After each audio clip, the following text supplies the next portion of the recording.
أشهد أن لا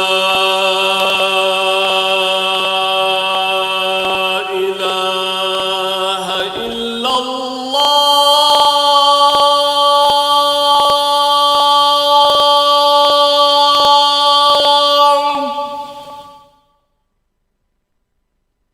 أشهد أن لا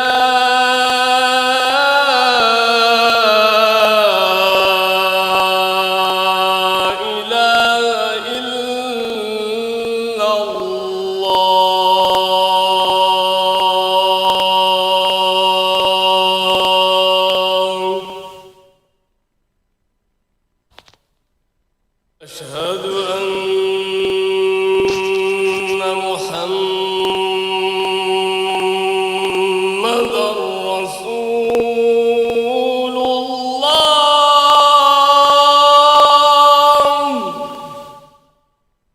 أشهد أن محمدًا رسول الله. حي على الصلاة.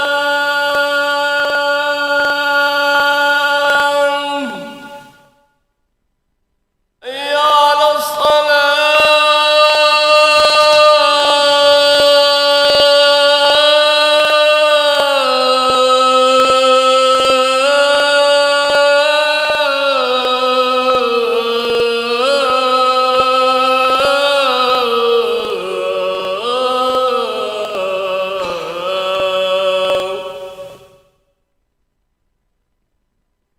حي على الفلاح.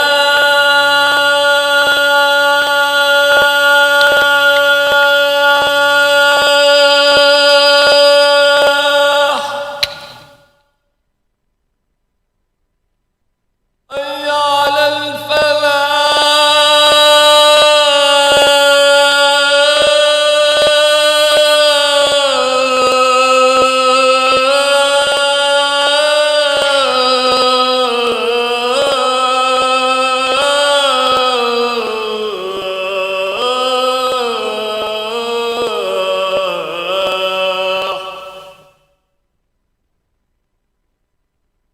الله أكبر.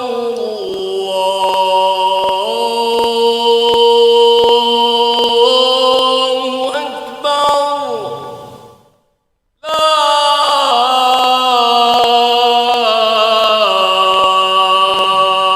إله إلا الله.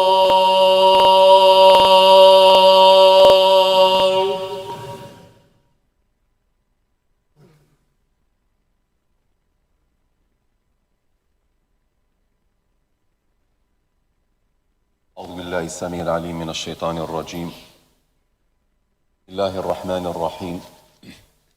إن الحمد لله نحمده تعالى ونستعينه ونستغفره ونعوذ بالله من شرور أنفسنا ومن سيئات أعمالنا.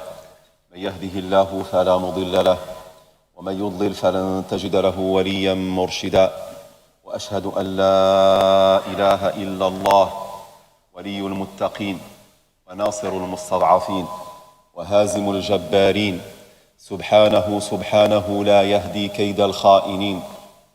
سبحانه سبحانه تنزهت عن الشبيه ذاته وتقدست عن مشابهة الأغيار صفاته.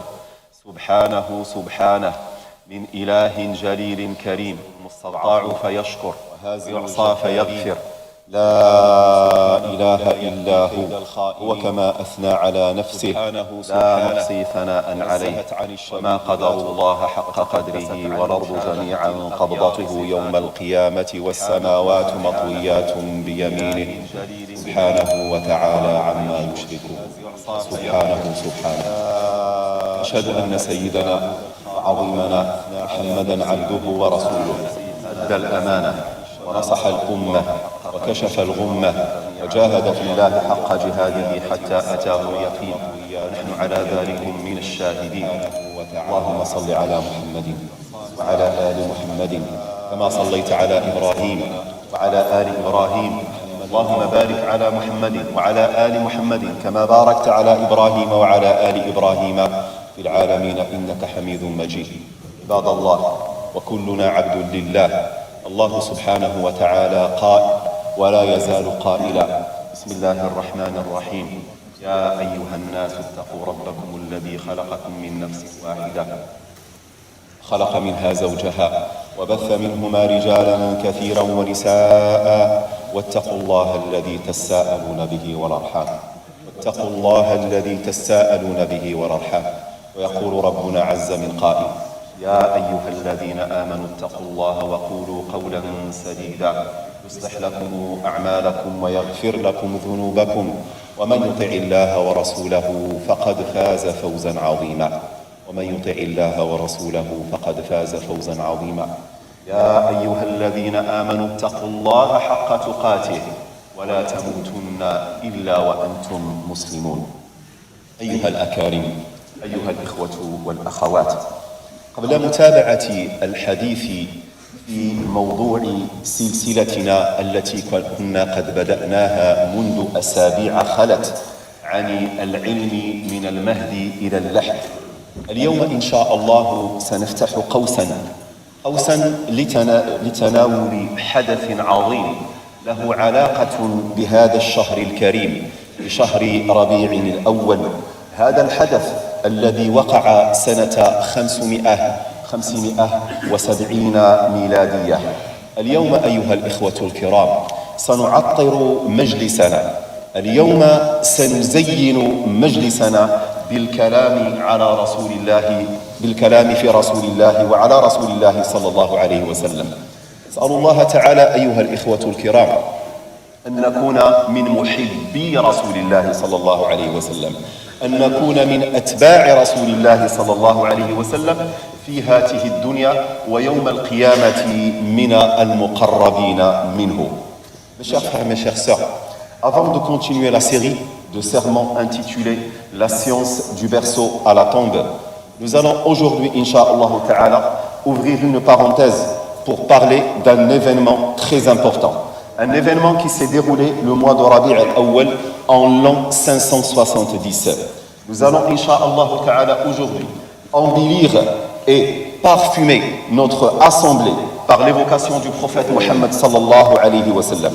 Nous demandons à Allah Ta'ala qu'on soit parmi ceux qui le suivent dans le monde d'ici-bas et dans l'au-delà, qu'on soit plus proche de lui, Inch'Allah Ta'ala. أيها المؤمنون، كلما استقبلنا شهر ربيع الأول إلا وتغمر قلوبنا ذكرى من أعز الذكريات، هي ذكرى ولادة سيدنا محمد عليه الصلاة والسلام. À chaque fois que nous accueillons le mois de Rabi' al-Awwal, un souvenir, mes chers frères, très cher à nos cœurs, c'est le souvenir de la date d'anniversaire de notre bien-aimé, le prophète Mohammed sallallahu alayhi wa sallam. لكننا أيها الإخوة كمسلمين لا نحتفل بهذه الذكرى بإطفاء الشموع على الكعك ولا بالرقص في الحضارات الروحية كما يفعله بعض المسلمين، بل ونحن كمسلمين لا ننتظر هذا الشهر حتى نحتفي برسولنا صلى الله عليه وسلم، لأننا أيها الإخوة مرتبطون به في كل وقت وحين طيلة السنة بأيامها ولياليها، مرتبطون برسولنا صلى الله عليه وسلم منذ ولادتنا إلى آخر رمق في حياتنا. Mais en tant que musulmans, nous ne célébrons pas la naissance du prophète Mohammed sallallahu alayhi wa sallam par le rituel de soufflement des bougies sur un gâteau d'anniversaire, ni par une cérémonie de danse spirituelle. Nous n'attendons même pas, mes chers frères, ce mois-ci pour qu'on se souvienne de lui, parce que nous pensons à notre prophète Mohammed sallallahu alayhi wa sallam tout le temps. Nous pensons à notre prophète Mohammed sallallahu alayhi wa sallam tout le temps, chaque jour, chaque nuit, parce que nous sommes attachés à notre prophète Mohammed sallallahu alayhi wa sallam depuis notre naissance jusqu'au dernier souffle de notre existence sur cette terre. ارتباطنا أيها الإخوة الكرام برسولنا صلى الله عليه وسلم هو ارتباط قلبي. ارتباطنا برسولنا صلى الله عليه وسلم هو ارتباط قلبي بالمحبة الدائمة اليومية التي لا تنتهي. ارتباطنا برسول الله صلى الله عليه وسلم أيها الإخوة هو ارتباط بعد المحبة بالعمل، ارتباط عملي، وذلك بالمتابعة الدؤوبة لرسول الله صلى الله عليه وسلم في كل صغائر أعمالنا وعظائمها. فرسولنا أيها الكرام، رسولنا أيها الإخوة الكرام، هو البرنامج العملي التطبيقي لإسلامنا. رسولنا أيها الإخوة الكرام هو الذي أعطانا تلكم الصورة الحقيقية لما يجب أن نكون عليه في ظواهرنا، لما يجب أن نكون عليه في بواطننا وسرائرنا، لأننا أيها الإخوة الكرام نتبع رسولنا صلى الله عليه وسلم في خارطة الطريق التي رسمها لنا انطلاقا من سنته المباركة. Le lien avec notre prophète Mohammed sallallahu alayhi wa sallam, mes chers frères, mes chères sœurs, avant tout est un lien du cœur. Est un lien du cœur par un amour quotidien indéfectible. Un amour quotidien indéfectible et également un lien de suivi permanent dans tout ce que nous entreprenons selon la feuille de route que le prophète Mohammed sallallahu alayhi wa sallam nous a établie.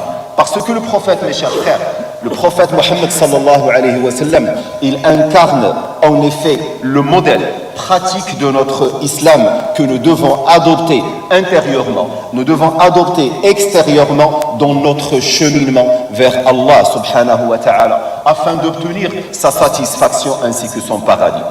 صحيح أيها الإخوة الكرام أن ولادته عزيزة علينا، أن ولادته حدث عظيم عزيز على قلوبنا. ولادته أيها الإخوة نحن نفرح لها كلما دار الزمان وجاءت ذكراه، فنحن نفرح لرسول الله صلى الله عليه وسلم. لكننا أيها الإخوة الكرام لم يشرع لنا الاحتفال بالطريقة التي ذكرتها آنفا، وإنما نحتفل برسول الله صلى الله عليه وسلم بالاحتفاء بسنته اتباعا لقول الله سبحانه وتعالى واستجابة لأمر الله سبحانه وتعالى. وما آتاكم الرسول فخذوه، هذا هو الاحتفال. ما آتاكم الرسول فخذوه وما نهاكم عنه فانتهوا. كل ما أمرك به رسول الله صلى الله عليه وسلم في يومك فأنت تفعله، وكل ما نهاك عنه رسول الله صلى الله عليه وسلم فأنت تجتنبه. لأن رسولنا صلى الله عليه وسلم أيها الإخوة الكرام علمنا شيئا مهما، بأن أهمية الأهمية ديال الإنسان لا تكمن في ذاته، وإنما تكمن في أفعاله وصفاته. لذلك لا نحتفل بهذا المولد كما يفعل الناس، نحن نحتفل بالسنة النبوية اليومية، نحن نحتفل أيها الإخوة الكرام بأفعال رسول الله صلى الله عليه وسلم. فرسول الله صحيح أنه قد مات، لكنه الآن هو حاضر معنا. الرسول صلى الله عليه وسلم راه حاضر معك في اليوم ديالك، حاضر معك بالسنة النبوية اللي خلاها لك أيها المؤمن أيتها المؤمنة. C'est vrai, mes chers frères, mes chères sœurs, que la naissance du prophète Mohammed sallallahu alayhi wa sallam, il nous réjouit énormément. C'est un événement grandiose, très cher à nos cœurs, mais il ne nous est pas légiféré de le fêter avec la manière que j'ai citée tout à l'heure. Ce qui nous est demandé, c'est la célébration de sa tradition. C'est la célébration de sa tradition dans le quotidien.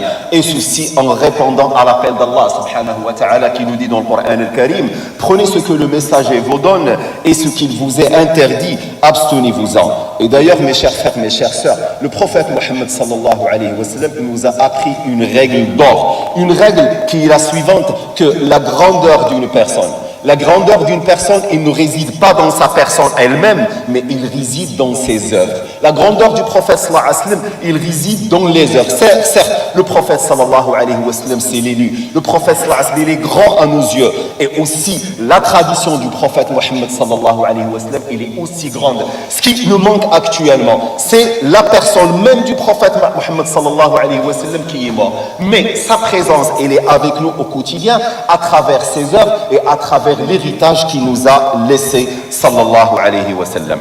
احتفالنا برسول الله صلى الله عليه وسلم كما قلت أيها الإخوة يكون دائما يوميا، يكون يوميا منذ الصباح إلى المساء، وفي الليل كذلك تحتفل به مع زوجتك، تحتفل به مع أولادك، فأنت تحتفل برسول الله صلى الله عليه وسلم في كل مناحي حياتك أيها المؤمن. لهذا أيها الإخوة الكرام اعلموا أن الله سبحانه وتعالى رفع قدر نبيه، ربي سبحانه وتعالى رفع قدر نبيه، فلا يذكر الله سبحانه وتعالى أيها الإخوة الكرام إلا ويذكر النبي محمد صلى الله عليه وسلم. ألم يقل الله سبحانه وتعالى في كتابه ورفعنا لك ذكرك، يتكلم مع نبيه ورفعنا لك ذكرك. فرسولنا أيها الإخوة الكرام نذكره يوميا في الشهادتين، نذكره يوميا في الشهادتين لا إله إلا الله محمد رسول الله. لهذا أقول أيها الإخوة الكرام تجليات احتفالنا برسول الله صلى الله عليه وسلم تكون في كل مناحي حياتنا، في كل مناحي حياتنا. سأذكر بعضا منها حتى يتبين لنا بأن هذه السنة تعيش معنا يوميا، وذلك بهدف إحيائها في اليوم. والهدف الثاني أيها الإخوة الكرام هو تبيان هذه النوعية والعلاقة الخاصة مع رسولنا صلى الله عليه وسلم، ليعلم الداني والقاصي أن رسول الله صلى الله عليه وسلم هو عمود إسلامنا. خص الناس يعرفوا كاملين، وأنت أول واحد أيها الإخوة الكرام، أنت أول شخص وأنا معك. يجب أن تعلم بأن رسولك صلى الله عليه وسلم هو عمود إسلامك، وليعلم الجميع أن الرسول صلى الله عليه وسلم هو كل شيء في حياتنا. الرسول صلى الله عليه وسلم هو كل شيء في الحياة ديالنا، راه ما كاينش شي حاجة أحسن من الرسول صلى الله عليه وسلم في الحياة اليومية للإنسان. Donc avant de rentrer dans le développement de mon sujet, je tiens à vous rappeler que je vais citer, Inch'Allah Ta'ala, quelques aspects dans lesquels on mentionne et on évoque le prophète Mohammed sallallahu alayhi wa sallam. Pour vous dire que le souvenir de la commémoration du prophète Mohammed sallallahu alayhi wa sallam, il se passe par sa tradition qui se manifeste dans tous les aspects du quotidien du musulman. Donc je citerai Inch'Allah Ta'ala d'une manière exhaustive, non exhaustive, quelques aspects dans lesquels nous mentionnons le prophète Mohammed sallallahu alayhi wa sallam. Et ceci pour un but bien précis, pour nous rafraîchir d'abord à nous la mémoire, afin qu'on revivifie sa sunna dans notre quotidien, et d'autre part pour dévoiler au grand jour la nature de la relation qui nous lie avec le prophète Mohammed sallallahu alayhi wa sallam, et pour dire à haute voix à tout le monde que le prophète Mohammed sallallahu alayhi wa sallam est le pilier de notre islam. Le prophète est le pilier de notre islam. Le prophète Mohammed sallallahu alayhi wa sallam, il représente tout pour nous dans notre quotidien. Donc je citerai Inch'Allah quelques exemples. Vous allez voir que vous pratiquez déjà ces exemples. Je vais juste rafraîchir la mémoire. Parmi les exemples que j'ai cités, c'est le fait de prononcer la shahada. À chaque fois quand on mentionne Allah subhanahu wa ta'ala, quand on témoigne qu'il n'y a qu'un seul Dieu qui mérite d'être adoré, juste après, on mentionne et on évoque le prophète Mohammed sallallahu alayhi wa sallam. Donc, et pour toute personne qui veut rentrer en islam, il est impossible qu'il soit un musulman jusqu'à ce qu'il croit dans le prophète Mohammed sallallahu alayhi wa sallam. أيها الإخوة الكرام، هناك مجموعة من المناحي من بينها أننا نذكر رسول الله صلى الله عليه وسلم لمواليدنا. بمجرد ما يولد لإنسان مولود أول شيء يسمعه له هو الشهادتين، هو الأذان، فهو يؤذن في أذنه اليمنى. لماذا يؤذن في أذنه اليمنى؟ حتى يذكره بقول لا إله إلا الله. والمسألة الثانية يذكره بأن محمدا هو رسول الله صلى الله عليه وسلم، هو المثال الذي يجب أن يكون عليه وأن يكبر عليه. وهذا الأثر رواه الترمذي وقال صحيح، أن أبي رافع عن أمه قالت رأيت رسول الله صلى الله عليه وسلم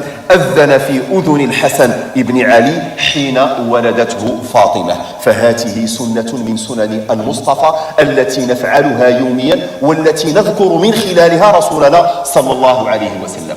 Un aspect, mes chers frères, dans lequel nous évoquons le prophète Mohammed sallallahu alayhi wa sallam, c'est le fait de faire l'appel à la prière que l'on murmure dans l'oreille droite de nous nouveau-nés, parce que le prophète Mohammed sallallahu alayhi wa sallam l'avait fait. Il est rapporté, selon Abu Rafi', selon sa mère, que sa mère, il a vu le prophète Mohammed sallallahu alayhi wa sallam faire cela à son petit-fils Al-Hassan radiyallahu anhu wa ardah. À chaque fois qu'on a un nouveau-né, on va lui rappeler deux choses essentielles. La première chose, c'est le dogme qu'il n'y a qu'un seul Dieu qui mérite d'être adoré. Et la deuxième chose, c'est le modèle sur lequel il doit être son nouveau-né. C'est le modèle du prophète Mohammed sallallahu alayhi wa sallam. أيها الإخوة الكرام رسولنا صلى الله عليه وسلم نذكره كذلك في كل أذان وفي كل إقامة. لا يصح الأذان، لا تصح الإقامة إلا برسول الله صلى الله عليه وسلم.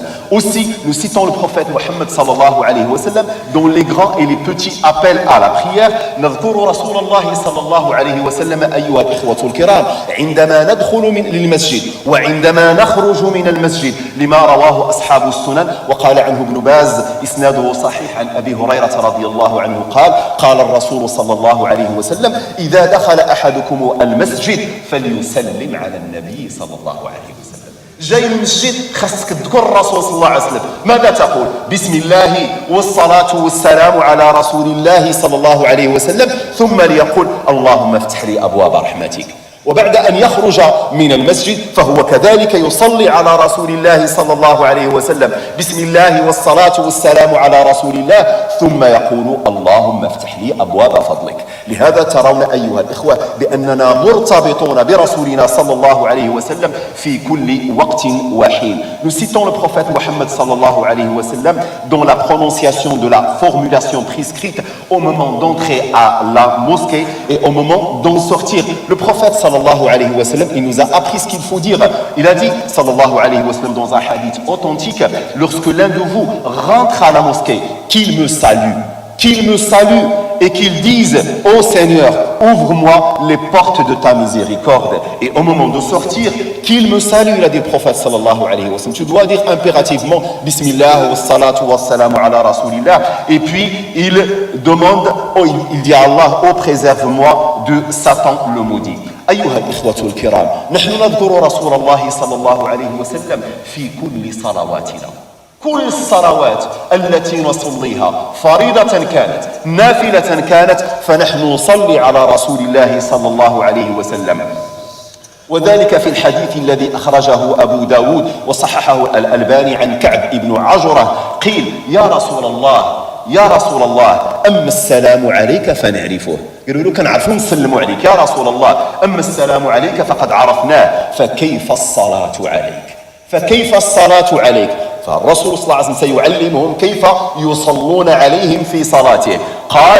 قل اللهم صل على محمد وعلى آل محمد كما صليت على آل إبراهيم إنك حميد مجيد. اللهم بارك على محمد وعلى آل محمد كما باركت على إبراهيم إنك حميد مجيد. وهناك صيغ أخرى كذلك للصلاة على رسول الله صلى الله عليه وسلم. Encore mes chers frères, nous évoquons notre prophète sallallahu alayhi wa sallam dans toutes nos prières, surérogatoires ou obligatoires lors de at-tashahhud que nous faisons lors de notre prière. Les compagnons ont dit au prophète Mohammed sallallahu alayhi wa sallam, ô messager de Dieu, nous savons comment te saluer, mais comment prier sur toi? Il répondit sallallahu alayhi wa sallam en disant, dites Seigneur, prie sur Mohammed et la famille de Mohammed comme tu as prié sur la famille d'Abraham, tu es certes le très digne de louange, le glorieux, et bénis Mohammed et la famille de Mohammed comme tu as béni Abraham, tu es certes le très digne de louange, le glorieux. أيها الإخوة الكرام عندما نريد الدعاء كذلك في كل أدعيتنا علمنا رسول الله صلى الله عليه وسلم أن نصلي عليه. فنحن كما علمنا رسول الله نصلي في أول الدعاء، كما علمنا رسول الله صلى الله عليه وسلم نصلي في آخر الدعاء. أتعرفون لماذا أيها الإخوة الكرام؟ حتى يكون دعاؤنا أقرب للاستجابة. إذا بغيتي الدعاء ديالك يستجاب فصلي على رسول الله صلى الله عليه وسلم. وذلك لما أخرجه الترمذي وقال حديث حسن صحيح عن فضالة بن عبيد رضي الله عنه قال أن النبي صلى الله عليه وسلم سمع يوما رجلا يدعو فلم يصلي على رسول الله صلى الله عليه وسلم، فقال الرسول عجل هذا يعني راه زرب، عجل هذا، ثم دعاه فقال له أو لغيره إذا صلى يعني إذا دعا إذا صلى أحدكم فليبدأ بتحميد الله. إذا دعا أحدكم فليبدأ بتحميد الله. شنو تحميد الله؟ هو أنك تثني على الله سبحانه وتعالى بما هو أهله. وهذو هما الآداب ديال الدعاء اللي علمهم لنا الرسول صلى الله عليه وسلم. بغيتي تدعي الله اثني على الله سبحانه وتعالى بأسمائه وبصفاته، يا حي يا قيوم يا رحمن يا رحيم، فأنت تثني على الله سبحانه وتعالى وبعد ذلك تصلي على رسول الله صلى الله عليه وسلم. يجب أن تصلي على رسول الله صلى الله عليه وسلم حتى يقبل دعاؤك. لهذا قال الرسول صلى الله عليه وسلم إذا صلى أحدكم فليبدأ بتحميد الله والثناء عليه ثم ليصلي على النبي ثم ليدعو بعد بما شاء. Mes chers frères, un autre aspect dans lequel nous évoquons le prophète Mohammed sallallahu alayhi wa sallam, c'est lorsqu'on formule une invocation, lorsqu'on veut faire des invocations. Donc on doit nécessairement évoquer le prophète Mohammed sallallahu alayhi wa sallam en priant sur lui la prière abrahamique que je viens de citer tout à l'heure. Donc, et ceci pour le but que notre invocation soit exaucée, sans oublier évidemment de louer Allah subhanahu wa ta'ala et de faire les éloges sur lui comme il se doit. Et ceci c'est indiqué dans le Coran et la Sunna ainsi que le consensus des savants. Le prophète Mohammed sallallahu alayhi wa sallam, un jour, mes chers frères, il a entendu quelqu'un qui faisait la prière, qui faisait les invocations. À un certain moment, le prophète sallallahu alayhi wa sallam, il a dit à cette personne ou à un autre, celui-là, il s'est pressé. Il n'a pas respecté les formules de politesse dans l'invocation. Donc il a dit, le prophète sallallahu alayhi wa sallam, celui-là, il s'est pressé. Puis il l'a appelé et il lui a dit, si quelqu'un d'entre vous veut faire des invocations, il doit louer d'abord le Seigneur, faire des éloges sur Allah subhanahu wa ta'ala et ensuite faire la prière sur le prophète Mohammed sallallahu alayhi wa sallam et ensuite il demande ce qu'il désire. Et c'est exactement la procédure, mes chers frères, que nous devons respecter lors de nos invocations. أيها الإخوة الكرام، رسولنا صلى الله عليه وسلم لا يحتاج أن نصلي عليه. الرسول صلى الله عليه وسلم لا يحتاج أن نذكره، لا يحتاج أن نصلي عليه. أتعرفون لماذا؟ لأن الله سبحانه وتعالى هو الذي يصلي عليه، لأن الله سبحانه وتعالى راضي عن رسول الله صلى الله عليه وسلم، لأن الله سبحانه وتعالى أيها الإخوة الكرام جعل رسول الله صلى الله عليه وسلم في عليين. أتعرفون أيها الإخوة الكرام من يحتاج لهذه الصلاة؟ شكون اللي يحتاج لهذه الصلاة؟ أنت وأنا اللي محتاجين نصلي على رسول الله صلى الله عليه وسلم. أتعرفون علاش؟ حتى يحصل لنا الفضل والشرف والقرب منه يوم القيامة والأحقية بشفاعته يوم القيامة. وذلك للحديث الصحيح الذي أخرجه ابن حبان وقال عنه صحيح عن ابن مسعود أن الرسول صلى الله عليه وسلم قال إن أولى الناس بي يوم القيامة أكثرهم صلاة عليه. الناس اللي غيكونوا قراب الرسول صلى الله عليه وسلم غدا يوم القيامة، اللي غيكونوا قراب ليه، اللي غيكونوا معاه هم الناس اللي كيصليو عليه، هم الناس اللي الرسول صلى الله عليه وسلم ساكن لهم في القلب ديالهم. ما يدوش شي وقت إلا وهو يذكر رسول الله، إما بالصلاة على رسول الله صلى الله عليه وسلم، وإما بإحياء سنة رسول الله صلى الله عليه وسلم. هذه هي العلاقة ديالنا مع الرسول صلى الله عليه وسلم، هذا هو الإحياء ديال السنة الرسول صلى الله عليه وسلم، هذا هو الاحتفال الذي يجب أن نكون عليه أيها الإخوة الكرام. Mes chers frères, notre prophète Mohammed sallallahu alayhi wa sallam, il n'a pas besoin que le mentionne. Il n'a pas besoin qu'on fasse sur lui la prière abrahamique. Parce que son Seigneur, parce que Allah subhanahu wa ta'ala, il l'a déjà agréé. Parce que Allah subhanahu wa ta'ala, il lui a accordé une imminente grâce. Vous savez qui c'est qui a besoin de cette prière? De cette prière, c'est nous-mêmes qui ont besoin de cette prière sur le prophète Mohammed sallallahu alayhi wa sallam. Nous avons besoin, mes chers frères, de le citer. Pourquoi? Pour être honoré. Pourquoi? Pour être gracié. Et aussi pour avoir le droit dans son intercession, ainsi que le privilège de sa proximité le jour de jugement. Le prophète Mohammed sallallahu alayhi wa sallam, dans un hadith authentique, il nous a dit, certes, les gens les plus en droit de moi, c'est-à-dire les gens les plus proches de moi le jour de jugement, sont ceux qui prient sur moi. Les gens les plus proches du prophète Mohammed sallallahu alayhi wa sallam, mes chers frères, c'est les gens dont les cœurs ils sont attachés au prophète Mohammed sallallahu alayhi wa sallam au quotidien. Ils n'attendent pas l'événement de Rabi' al-Awwal, le 12 Rabi' al-Awwal, pour se rappeler du prophète Mohammed sallallahu alayhi wa sallam. Ils se rappellent en chaque instant, en chaque moment, soit en l'évoquant directement à travers la prière abrahamique que je vous ai citée tout à l'heure, ou bien en revivifiant sa sunna dans notre quotidien. أقول قولي هذا وأستغفر الله العظيم لي ولكم فاستغفروه إنه هو الغفور الرحيم.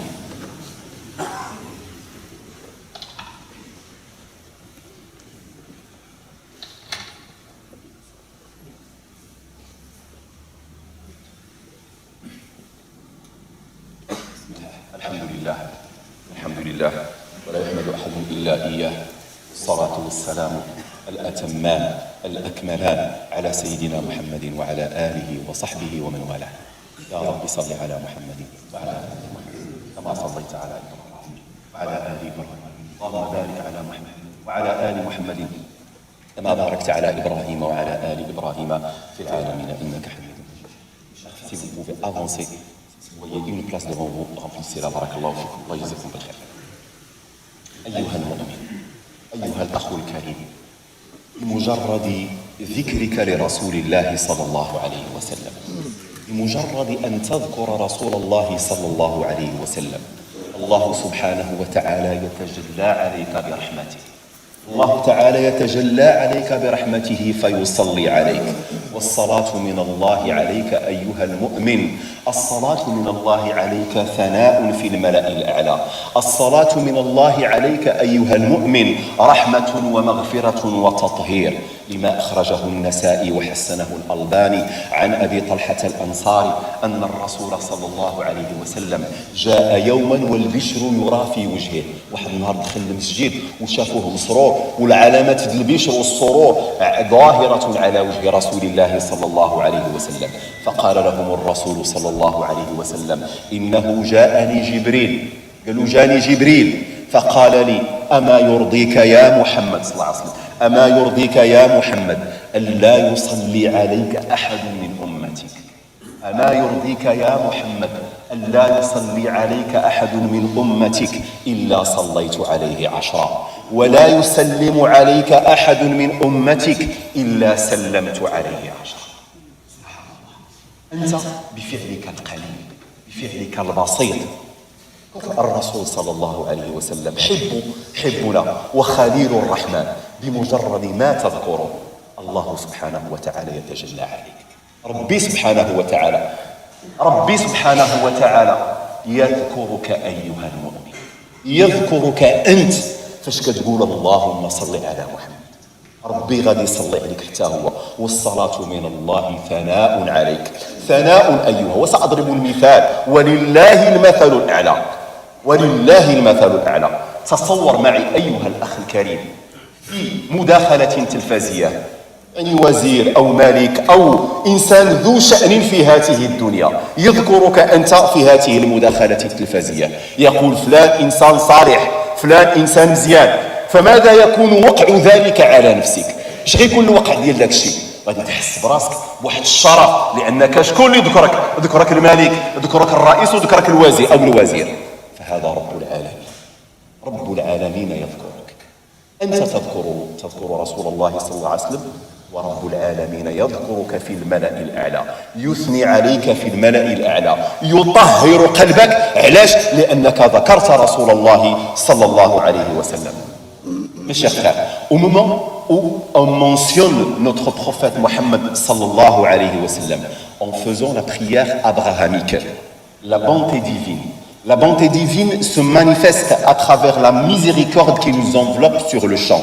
Et Allah subhanahu wa ta'ala, il va prier sur toi. Et la prière d'Allah sur un être humain, c'est des éloges. C'est des compliments auprès des anges dans le monde céleste. Et certains savants l'ont interprété, la prière d'Allah sur un être humain, sur le musulman, ils l'ont interprété en tant que pardon, en tant que purification. Ils ont dit c'est tout. À chaque fois quand tu mentionnes le prophète Mohammed sallallahu alayhi wa sallam, tu dis sallallahu alayhi wa sallam. Regarde, c'est très facile. Tu dis sallallahu alayhi wa sallam. Qui c'est qui va te mentionner sur le champ? Allah subhanahu wa ta'ala. Et là, je vous cite juste un exemple pour vous rapprocher l'image. Imaginons, et je ne fais pas de comparaison avec Allah, imaginons à la télé, un président, un roi, il va citer ton nom et ton prénom devant tout le monde. Quel sera l'impact sur toi devant tout le monde? Quel sera l'impact devant ta famille? Quel sera l'impact dans ta société? Tu vas être fier. Tu es mentionné par le président, par le ministre, par un notable. Ça va être un honneur pour toi. Et bien Allah subhanahu wa ta'ala, le roi des rois, le Seigneur du monde, et il te mentionne toi. Oui mon frère, ma soeur, oui toi. Il suffit juste de dire Allahumma salli ala Muhammad, et au moment même, Allah subhanahu wa ta'ala va faire des compliments sur toi.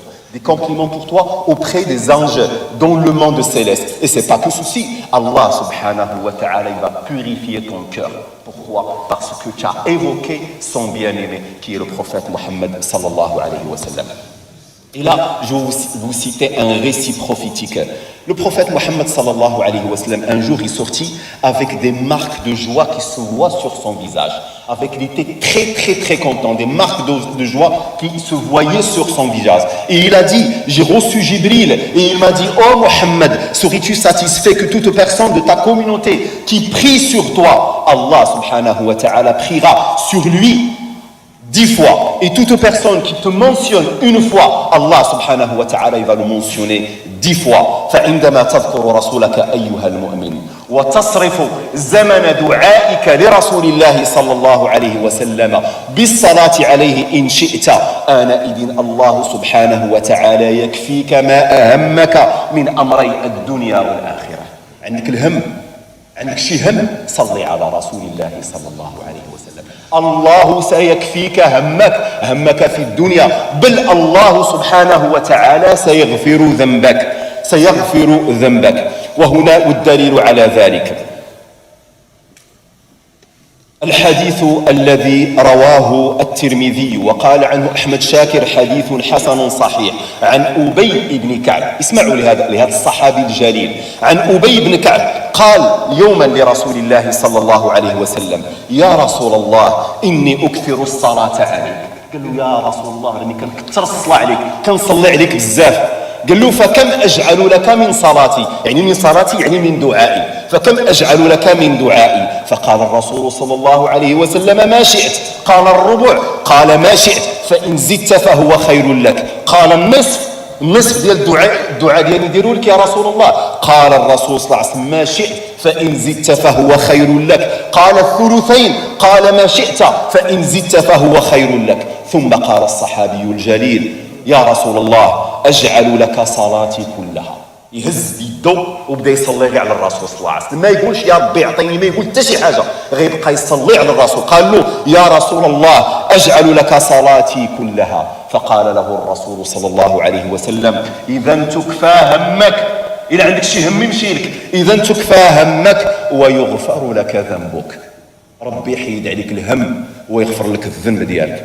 Mon frère, quand tu consacres tout le temps réservé à tes invocations, à l'évocation du prophète sallallahu alayhi wa sallam, en faisant la prière abrahamique, alors Allah subhanahu wa ta'ala t'épargnera tous tes soucis qui te préoccupent aussi bien dans la vie d'ici-bas et dans l'au-delà. Il va expier tes péchés. Le prophète Mohammed sallallahu alayhi wa sallam, dans un récit très beau, un compagnon il est venu voir le messager. Il lui a dit: ô messager d'Allah, je prie sur toi. Ça veut dire je fais la prière abrahamique sur toi très souvent dans mes invocations. Quelle sera la part que je devrais te réserver dans mon temps d'invocation? Le prophète lui a répondu: fais comme tu veux. Il a dit le quart. Il a dit, prophète sallallahu alayhi wa sallam, fais comme tu veux. Si tu augmentais, ce serait bien pour toi. Il a dit la moitié. Le prophète lui a dit, fais comme tu veux. Si tu augmentais, ce serait bien pour toi. Le 2/3. Le prophète lui a dit, fais comme tu veux. Si tu augmentais, ce serait bien pour toi. Et là, ce compagnon, il a dit, je te consacre tout le temps de mon invocation, je te le consacre au messager d'Allah.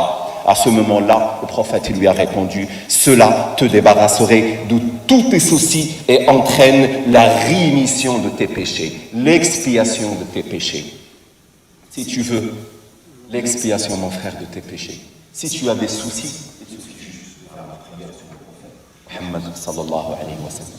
وأخيرا أيها الإخوة الكرام، إن الله تعالى أمرنا بأمر عظيم بدأ فيه بنفسه وثنى بملائكة قدسه وثلث بالمؤمنين من عالمي إنسه وجنه، فلم يزل قائلا تعليما لنا وتنبيها وتشريفا لنا وتعظيما: إن الله وملائكته يصلون على النبي يا أيها الذين آمنوا صلوا عليه وسلموا تسليما.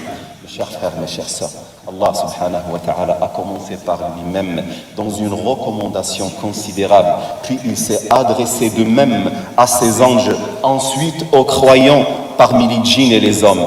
Recommandation, mes chers frères, éducative pour nous et qui honore à la fois le prophète Mohammed sallallahu alayhi wa sallam et lui rend hommage, et dans laquelle Allah subhanahu wa ta'ala il dit: certes, Allah et ses anges prient sur le prophète Mohammed sallallahu alayhi wa sallam.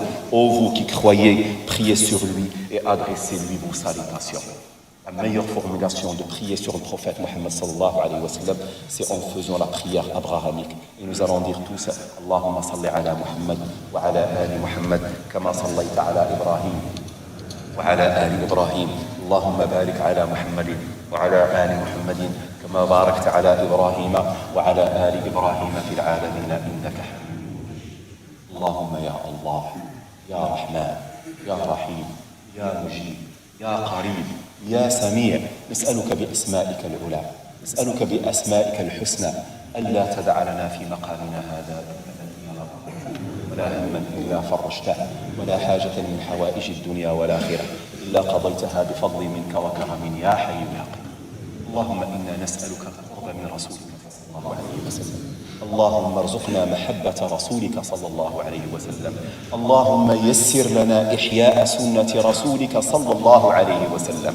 اللهم يا رب أمتنا على ملته، اللهم أمتنا على ملته، اللهم أمتنا على لا إله إلا الله محمد رسول الله، أمتنا على لا إله إلا الله على التوحيد، وأمتنا على شرعة رسول الله صلى الله عليه وسلم. اللهم ارحمنا فوق الأرض وارحمنا تحت الأرض وارحمنا يوم العرض. اللهم ارحمنا فإنك بنا رحيم، اللهم لا تعذبنا فإنك علينا قادر. اللهم ارحمنا فإنك بنا رحيم، اللهم لا تعذبنا فإنك علينا قادر. اللهم قابلنا بعفوك ولا تقابلنا يا الله بالحساب. اللهم يا رب لا تقابلنا بالحساب فإننا ظلمنا أنفسنا وإن لم تغفر لنا وترحمنا لنكونن من الخاسرين. اللهم اغفر لنا واغفر لوالدينا واغفر لمن له الحق علينا. اللهم اغفر للمسلمين والمسلمات الأحياء منهم والأموات. اللهم هناك أناس مرضى يطلبون منا الدعاء اللهم شافيهم يا الله. اللهم أنت الشافي لا شفاء إلا شفاؤك، شفاء لا يغادر سقما. اللهم شافي مرضى المسلمين، اللهم شافي مرضى المسلمين، اللهم شافنا معهم يا أرحم الراحمين. وصلى الله وسلم وبارك على سيدنا محمد. سبحان ربك رب العزة عما يصفون، وسلام على المرسلين، والحمد لله رب العالمين.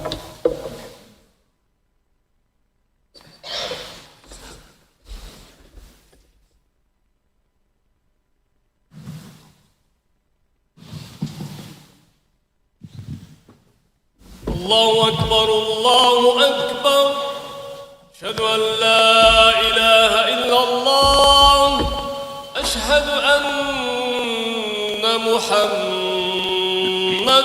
رسول الله. حي على الصلاة حي على الفلاح، قد قامت الصلاة قد قامت الصلاة. الله أكبر الله أكبر، لا إله إلا الله. سووا صفوفكم يرحمكم الله، فإن تسوية الصفوف من إقامة الصلاة. Alignez-vous rang, barakallahu fikum, car l'alignement des rangs fait partie de la prière complète.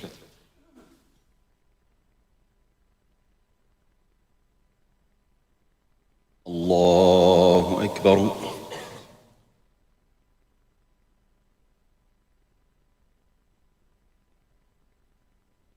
الحمد لله رب العالمين، الرحمن الرحيم، مالك يوم الدين. إياك نعبد وإياك نستعين، اهدنا الصراط المستقيم، صراط الذين أنعمت عليهم غير المغضوب عليهم ولا الضالين.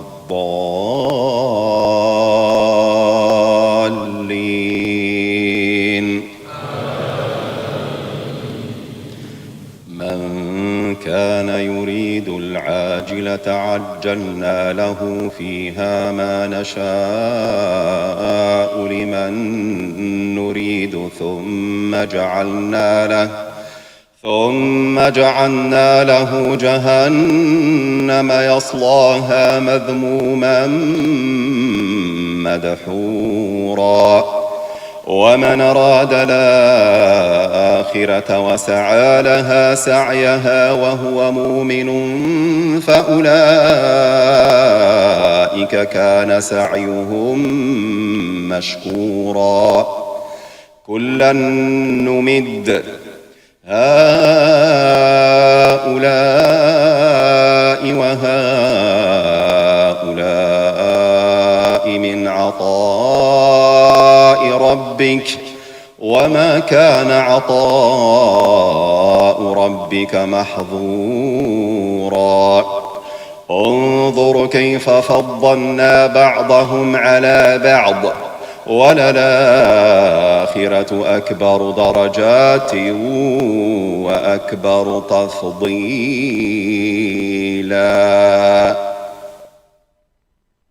الله أكبر.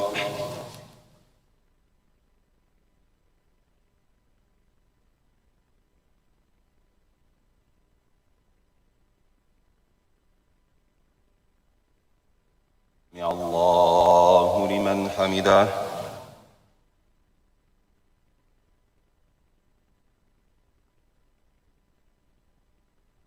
الله أكبر.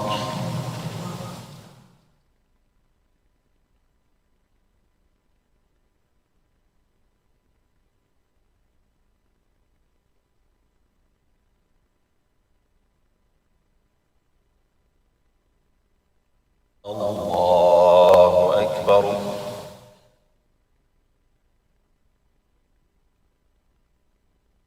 الله أكبر.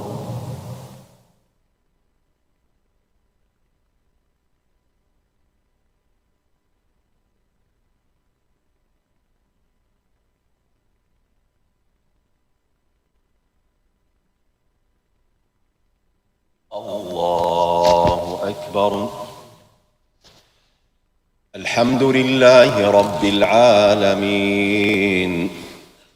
الرحمن الرحيم ملك يوم الدين إياك نعبد وإياك نستعين اهدنا الصراط المستقيم صراط الذين أنعمت عليهم غير المغضوب عليهم ولا الضالين.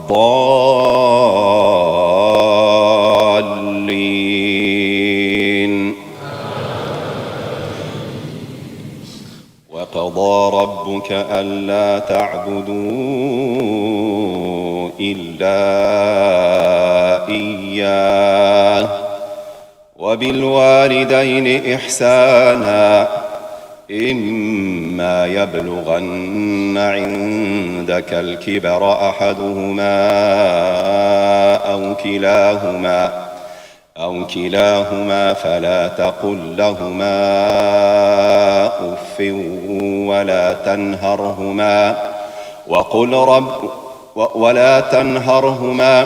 وقل رب ارحمهما كما ربياني صغيرا.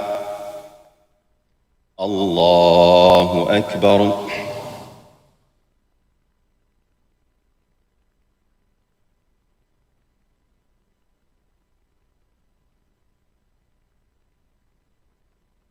الله لمن حمده.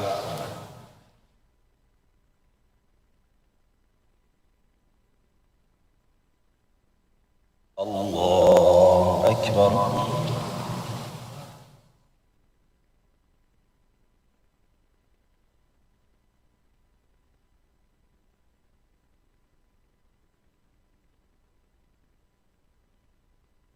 الله أكبر.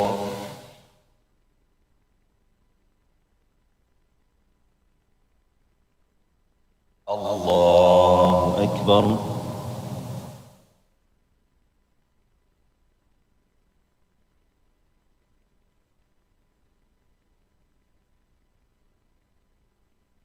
الله أكبر.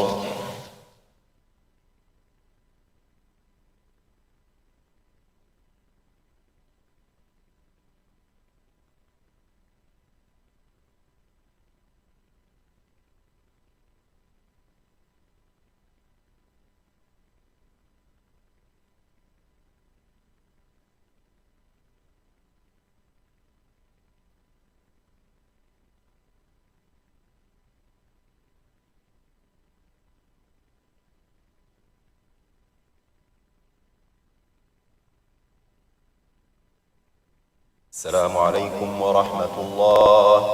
السلام عليكم ورحمة الله.